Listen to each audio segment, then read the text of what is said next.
I first got interested in study abroad in high school. My Italian teacher exposed me to a program that I could use, so I decided that I wanted to go to Australia. When I was a little kid, my grandmother had Animal Planet, and so I watched it when I went to her house all the time.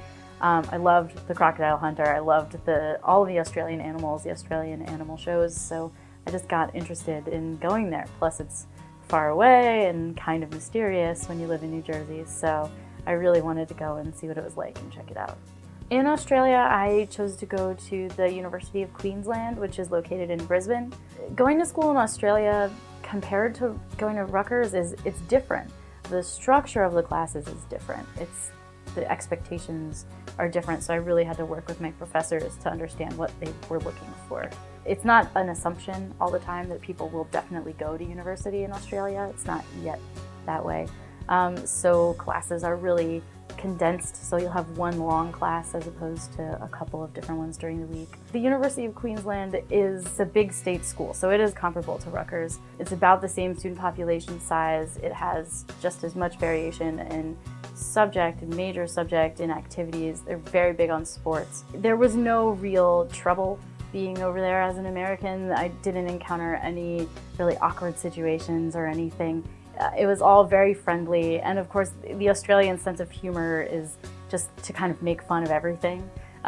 So there would be joking, but it was very well understood that it was all in good fun. A bunch of exchange students one day decided to go to an island that was just off the coast of Brisbane. There was an opportunity to go sand surfing. There's very little equipment involved in sand surfing. You trudge up this sand dune and you fly down the hill on your stomach lying on this board. It's scary and exhilarating, and if you let your board fall down too much, you get face full of sand and stuff. One of the coolest things I got to do in Australia was the thing you have to do when you go to Australia, which is go to the reef. When I was in Port Douglas up north, it's right off the Great Barrier Reef, so I got to go out on a friend's family boat, and we just jumped off the side of the boat and went snorkeling and looked at everything, all the life on the reef.